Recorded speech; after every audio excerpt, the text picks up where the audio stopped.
நம்முடைய பத்திரிகையாளர் திரு டிவி சோமு அவர்கள் இணைந்திருக்கிறார்.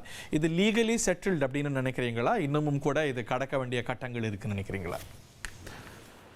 வணக்கம். Hello. Yes sir Somu sir சொல்லுங்க. அதாவது ஒரு பாமகவில் நீடித்து வந்த ஒரு குழப்பம் பெரிய அளவுல அது தீர்ந்து இருக்கிறது. நம்ம இதே கருத்தை தான் நம்ம ஆரம்பத்திலிருந்து சொல்லிட்டு இருந்தோம். என்ன காரணம் அப்படின்னா, பாமகவுடைய கட்சி விதிகள் ரொம்ப தெளிவா சொல்லுது. பொதுக்குழுவால் அங்கீகரிக்கப்பட்ட தலைவர் அப்படிங்கிற விஷயம் தான் அவங்களுக்கான உரிமை. தலைவர், பொருளாளர், செயலாளர் இவங்களுக்கு தான் உரிமை. இது ஒரு திடீர்னு ஒரு செய்தியாளர் கூட்டத்துல அந்த கட்சியின் நிறுவனர் ராமதாஸ் அவர்கள் சொன்னது ஒரு சட்ட ரீதியாக ஒரு தேர்தல் ஆணையத்தின் முறைப்படியே இல்ல அவங்க கட்சி விதிப்படியே அது செல்லாதுங்கிறத தொடர்ந்து சொல்லிட்டு இருந்தோம். இப்ப இன்னைக்கு தேர்தல் ஆணையம் அதை உறுதிப்படுத்தி இருக்கு. சில பேர் நடுவுல கூட கேட்டாங்க, எப்படின்னா இப்ப ராமதாஸ் சில பழைய ஆட்களை நீக்கிட்டு செயற்குழுல போட்டிருக்கிறாரு, மாவட்ட தலைவர் எல்லாம் போட்டிருக்காரு அப்படின்னு. நான் சொன்னது என்னன்னா, அதாவது அந்த விதியில உள்ளதை வச்சு சொன்னது என்னன்னா, அதுவும் எந்த ஒரு அங்கீகாரமும் கிடைக்காத ஒரு விஷயம்தான் அப்படின்னு.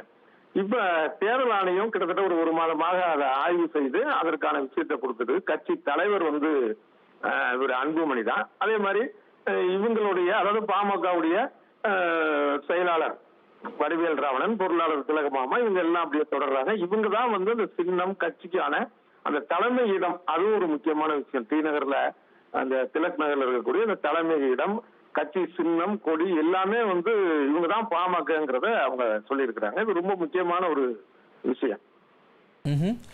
இது ஒரு செட்டில்டு மேட்டர் என்ற அளவில் தான் பார்க்க முடியுமா? டாக்டர் ராமதாஸ் தரப்புல சொல்லக்கூடிய விஷயம் என்னவென்றால், தேர்தல் ஆணையம் இதுல எந்த அளவுக்கு தலையிட முடியும்? இப்போ தேர்தல் ஆணையம் பொதுவாக அங்கீகரிக்கப்பட்ட கட்சிகளில் தான் தலையிடும்.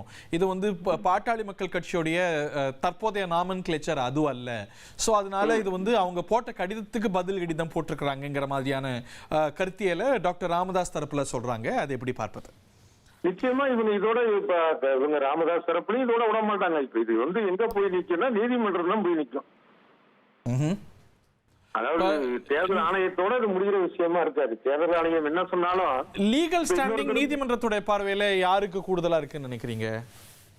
நீதிமன்ற பார்வையிலும் ஒரு அன்புமணி பக்கம் தான் இருக்கும்னு நினைக்கிறேன். அது ஏன்னா அவங்களுடைய கட்சி விதிப்படியே பொதுக்குழு மூலியம் முறைப்படி தேர்ந்தெடுக்கப்பட்டவர். அவரை நீக்கின விதமும் தவறானவர். அதாவது நீக்கதாக சொல்லப்பட்ட ராமதாஸ் சொன்ன ஒரு விஷயமும் அதுக்கு நீதி சட்டம் இதெல்லாம் தாண்டி ஒரு ஜனநாயக அமைப்புக்கும் அது உகந்தது அல்ல. அது இது ஏன் கட்சி, நான் இப்ப இந்த சைட்ல இருந்து அவர் இல்ல தலைவர் கிடையாது.